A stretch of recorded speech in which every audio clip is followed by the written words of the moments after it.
One TV special report.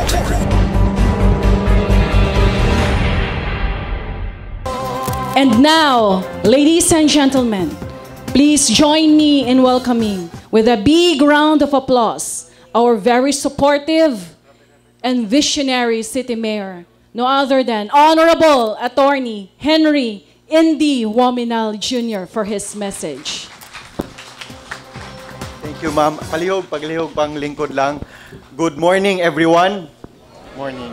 No, so diri ninyo makita unsa gyud ka duol ang PNP forces diri sa Osamis sa akong dughan nga kadalasan moadto ko og event kasara man gyud mo storya. Actually di lang kadalasan, that's all the time. No, pero diri sa inyo ang event kaduha gyud ko mo storya. No. So good morning again to everyone here. Attorney Mars has already recognized our guests, but I just want to once again thank Pastor Ozaraga for leading our consecration ceremony today. And I also want to additionally recognize the representative from the prosecutorial arm, the partners of our PNP forces in bringing ang apprehended criminals nila to justice, because sa bag-ong regulation sa DOJ karon, ang mga prosecutors, they are tasked with working hand in hand with the PNP in building up cases for prosecution. So representatives of prosecutors, Fiscal Noel Boter, good morning, sir. And I want to specially recognize also person who took time off from his very busy schedule. Kabalo ko, 8 a.m. pa lang, nag-meeting na sila ni Gov. Taas-taas po siguro ito ilang meeting, but despite that, he made it here gihapon, ang ato ang provincial director, newly appointed OIC provincial director, Police Colonel Dwight Monato, sir. And to all our honored guests, esteemed guests, once again, good morning to everyone. I briefly talked about earlier ang ato ang all-out support policy sa LGU Osamis when it comes to working with the PNP in making sure that the peace and order situation in Osamis will continuously be stable. But what I saved to discuss karon, kay ganiha consecration ceremony man to, I wanted to keep it short. But now nga dili naman mas formal ang ceremony, pwede pa na ako mataas-taasan pa ang mensahe. So I have more time to talk about it. We have this all-out support policy and we're continuously implementing it. Also because nakita nato nga ang suporta nga gihatag sa LGU Osamis, sa Osamis City Police Station and ang ato mga police forces here in the province, including ang ato ang 2nd PMFC represented here by Colonel Revillas, kay nagamit man gyud og tarong. Ang pagpaningkamot sa LGU Osamis para kung unsay mapaabot gyud kung unsay kailangan sa ato ang kapulisan, pagpanakop, pagsigurado nga magamay ang krimen, gisulit man. And this is most apparent in the sentiments sa ato ang katawhan. Pipila namang gyud ang musulti, magpasalamat nga karon kampante na sila, makalakaw sila gabi, makalaag-laag sila sa ato ang mga kadalanan, nga dili na sila mahadlok kung unsay mahitabo sa ilaha. In stark contrast sa ato ang sitwasyon gyud sa una. And that's because our police forces have worked double time and have worked sincerely. Kung naay mga kriminal, madakpan gyud. And that has worked not only to keep us safe, but as a strong deterrent. Nga katong mga naay lain og plano, makahuna-huna na sila. Di siguro ta magbinuang dira sa Osamis. Kay seryoso kay mga pulis dira, manakop gyud. This performance of the PNP personnel nato diri sa syudad has not only been recognized sa people, sa citizenry, no? On paper, no? And I want to take the time also to publicly acknowledge and congratulate, no, ang atoang kapulisan, because the Ozami City Police Station has been recognized as the top performing or the best police station in the province. Atong pakpakan itong mga kagalingon, no? The same holds true sa atuang 2nd PMFC nga sila pod mo'y na-recognize nga top-performing mobile force diri sa Osamis. Pakpakan po nato atong 2nd PMFC, no? In fact, I think one of our deputies here, si Captain Elwood Malanog, was also recognized as the best junior police commission police officer, no? Pakpakan po nato si Captain Malanog. So dili lang ang katawhan mo'y nakita nga maayo ang binuhatan, naagyoy bunga ang paglihok sa kapulisan diri. The institution, your institution, has also recognized that. And because we in the local government very well know nga ang amuang gipaabot nga suporta sa inyo ha, gigamit man gyud ninyo og tarong. Gigamit og tarong sa atong kapulisan, no? Dili mi magduha-duha nga mopaabot kung unsa pay dungag nga suporta nga kailangan sa inyo ha. In fact, kaning police motorcycles nga ato ang i-turn over karon, no? This will not be the last, no? Daghan pa ta og kailangan, no? Me and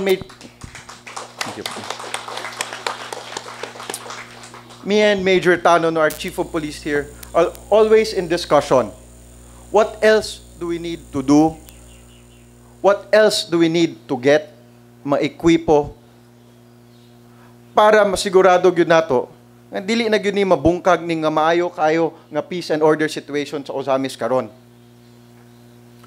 And in fact, gawas nga dili mabungkag, ato ang goal man gyud gani is ma-improve pa ni. So, karon we are turning over these motorcycles.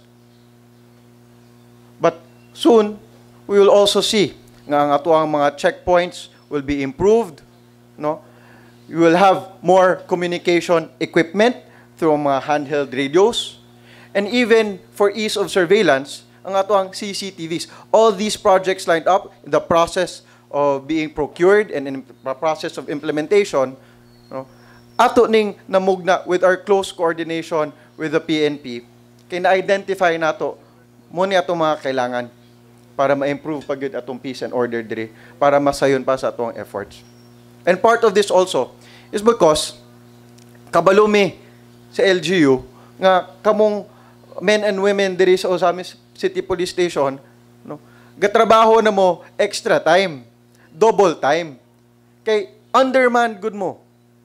The ideal ratio of police personnel to the local citizenry is 1:500. Unya, ato adiri is to, I think sa latest count, 1:1,100. Chief, no? Oh, it's more than double. Pero despite that, you're able to satisfy our constituents nga hapsay rabya, buyag-buyag diri sa syudad. No? But kami, gusto po namo nga matabangan mo sa inyong trabaho, nga tungod lagi kulang mo sa tao, mudungag na lang mi sa ekwipo ug unsa may lain suporta namo mahatag. No. And you can rest assured of this continuing partnership because we are always seeing that you are using this support well.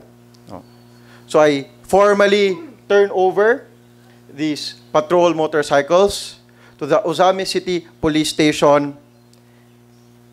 Major Tano, Colonel Monato, I'm turning these over confident and assured that they will be used well by our local police forces.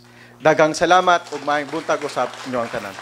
Thank you very much, City Mayor, Honorable Attorney Henry Indy Waminal Jr.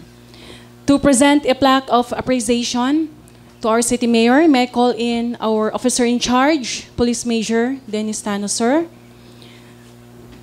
And to our Acting Provincial Director, Police Colonel Dwight Monato. Allow me to read the citation. Plaque of appreciation is presented to Attorney Henry F. Waminal Jr., City Mayor, Ozamis City, in grateful appreciation for the unwavering support rendered to Ozamis City Police Station, thereby contributing to the immeasurable gains of this police station. Your support and contributions highlight the continuing efforts to enhance the cooperation of the PNP and the local government of the city of Ozamis in its fight against criminality and in fostering stronger police-community partnerships. Given the second day of October 2023 at Ozamis City Police Station during the blessing and turnover of motorcycles.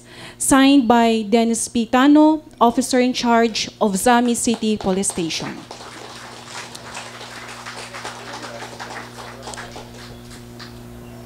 Thank you once again, Mayor Indy. Please be seated. At this point in time, let us hear the acceptance message of our very own Officer in Charge of Ozamis City Police Station. Ladies and gentlemen, let us all welcome Police Major Dennis Tano. Sir. To our Honorable City Mayor, Attorney Henry N.D. Waminal Jr., sir.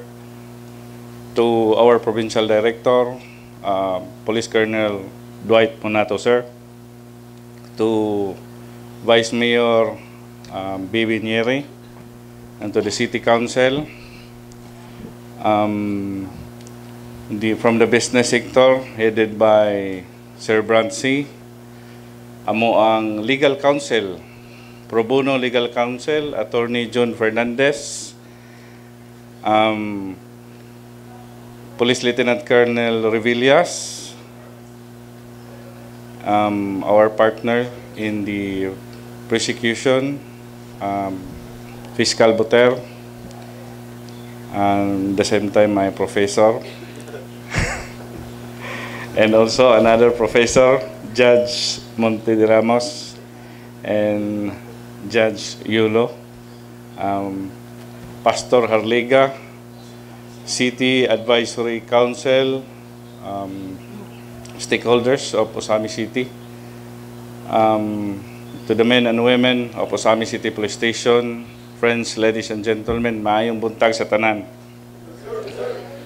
So siguro ang Ozamis City Police Station nga kapulisan usa sa pinaka-happy nga pulis karon sa Region 10 or maybe sa entire Philippines. So, few months ago, naka-receive ta og patrol cars. And the same time, naapod tayo na-receive nga mga substations para ma-utilize sa Ozamis City Police Station. So, actually, kani nga mga motorcycles, dili lang niingon nga gihatag diretso ni Mayor, but prior to the procurement, naagi ingon nga discussion unsa ang suitable nga mga equipments or machines or kaning mga mobility assets nga gikinahanglan sa Ozamis City Police Station. And then kato nga plano ilabi ni Mayor sa, of course, atong City Council nga nag-support pod sa atong plano mo na nga namugna ni siya. So it's actually a team effort. So naagyod ang kanang cooperation and coordination sa matag usa. There will never be enough words to say how grateful we are for today, since we will be receiving, or we have just received, the 8 units of patrol single motorcycles. This will be a big help to us to boost police visibility in the city and to combat riding in tandem criminals and conduct patrouillings in areas which are not accessible by our patrol vehicles. We know that the LGU of Osamis heavily invested for the maintenance of peace and order in the city.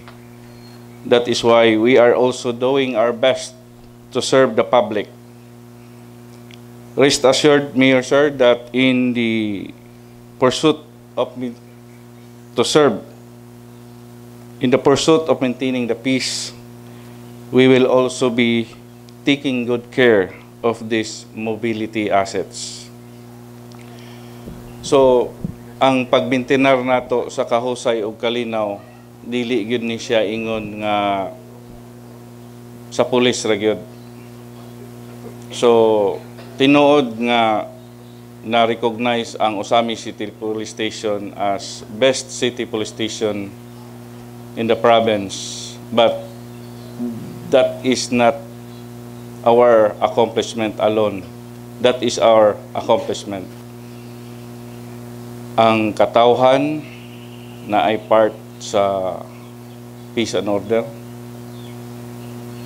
ang local government unit, ang mga national agencies, nganing tabang stakeholders from the business sector, religious sector, na atanan. So, akong nahinumduman ang 5 pillars of the criminal justice system. Pagkakita nako ni sa atong duha ka judges and ni Fiscal Buter.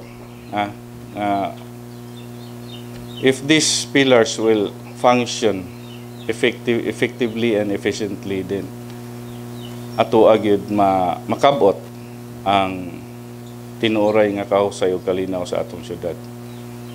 So we have law enforcement, kita nga mga kapulisan, prosecution, the courts, the correction, and the community. With that, kanang the barangay and the local government unit. So 5. So we are closely working with each other. We can build a fist against crime, drugs, or criminality. And with that, we can achieve the goal of our Governor Henry Isuaminal, that ang Misamis nun magpuyong malinawon, malambuon o malipayon. Daghang salamat.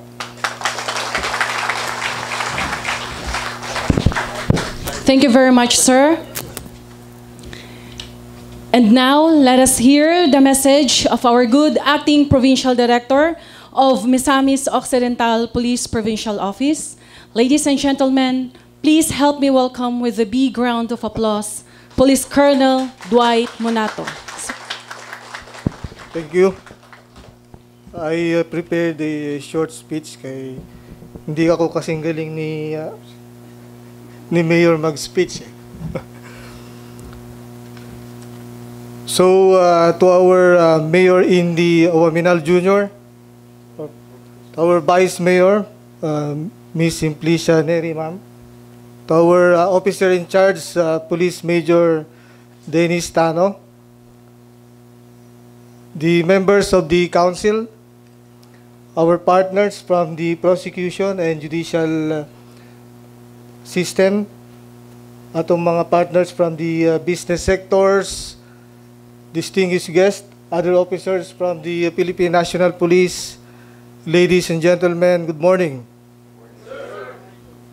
On behalf of the PNP in general and the Misamis Occidental Police Provincial Office in particular, I would like to express my sincerest thanks to the local government unit of Osamis City, headed by our ever-supportive and dynamic Mayor, Attorney Indy Uaminal Jr., for these newly turned over motorcycles to Osamis City Police Station. These new motorcycles nga gidonate ninyo sa AMOA, sa police ng Osamis, is really a telltale signs of the unrelenting support of the local government units of Osamis to the Philippine National Police. Definitely, this will boost our capability in preventing crimes and enforcement operations to maintain public order and safety. This is very timely because as the city is becoming more urbanized, we need more motorcycles for various operational purposes, like the enforcement of traffic rules, patrols in crowded places, congested areas that cannot be reached by patrol cars, responding to emergencies, and support to public events.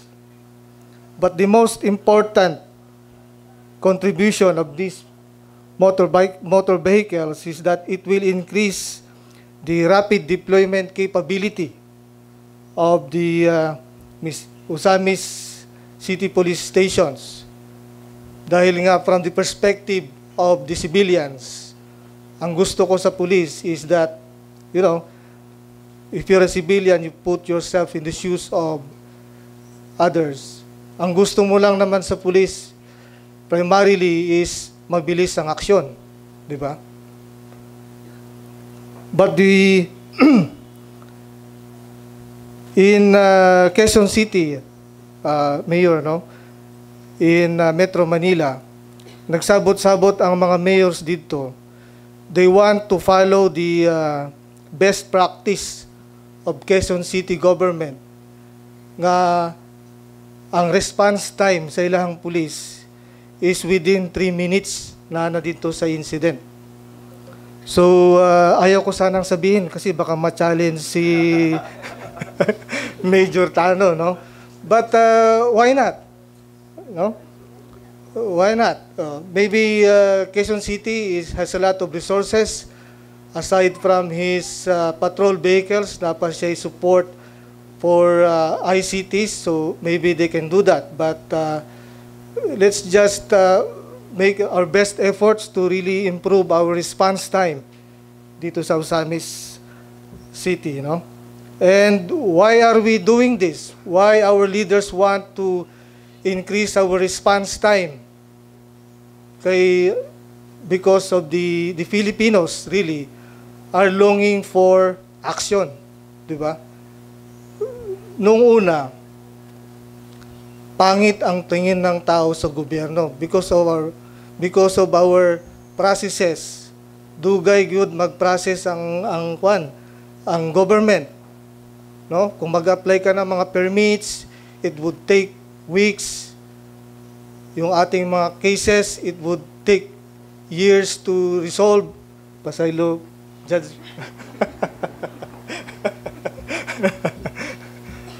Ang atong police, dugay kayo moabot, no? Kasulay good ko ana because in my first assignments, when I was the S2 in one of the provinces, niadto ko sa isang crime incidents, kay gisugo ko sa akong PD. So, nadungog na ako personally from the complainant nga ang police di gyud maka-respond immediately kay walay gasolina. Oh? So, mabagal ang proseso in general sa government. Maybe because of some reasons. Ang police kung walay sakyanan, walay gasolina, kung na may sakyanan, guba. So ganun yung status natin that time. So, if you will try to look at the Tulfo program, yung ating pelikula na Probinsyano, bakit gustong-gusto ng tao? One thing is because of the action. No? They're longing really for action. They want our police officers to respond immediately. So yun yung tinake advantage na, yung human emotions that the Filipinos are really longing for action because of some situations. So, 3 minutes? Kaya ba? Kaya napaistorya gyud nga sa Russia, ang ilang response time is 7 minutes. Sa US, ang ilang response time is 5 minutes. Diri sa ato, walay response time kay before pa mangyari ang incident na dito ang pulis. Because they are already involved. They are already the perpetrators, no? But kidding aside, no, that's the reason why we want our policemen to be capacitated in their law enforcement actions. We want them to really, no, address the number one concern of our community, that is to respond to their needs immediately. Okay?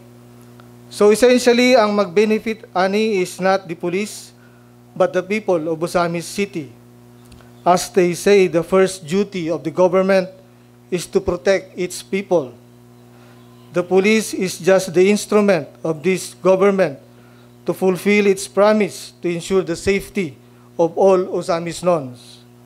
Paligoon ang police to better serve the community, being the representatives of the civil authority of this local government unit. So if the police has a high trust rating because it's able to fulfill its mandate, then it is a reflective of the local government units that it represents. So let us take good care of this equipment and use it efficiently. We seldom see this kind of support from other jurisdictions. To our Mayor, Attorney Indy Ominal, we are highly thankful for the local government units of Osamis City for these motorcycles, and rest assured that the PNP of Osamis and Misamis Occidental PPO will continue to support your advocacy for a better community in Osamis City. Daghang salamat. Thank you very much, Police Colonel Dwight Monato, sir, for your message. Time and again, we would like to extend our deepest gratitude to Mayor Indy and the rest of the team Asenso Osamis for your steadfast support, trust, and confidence to your local police force. Thank you very much, sir, for making Osamis Nons magpuyong malinawon, malambuon, ug malipayon. And that concludes our program this morning. Thank you very much, everyone, for gracing the occasion, and God bless us all.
One TV special report.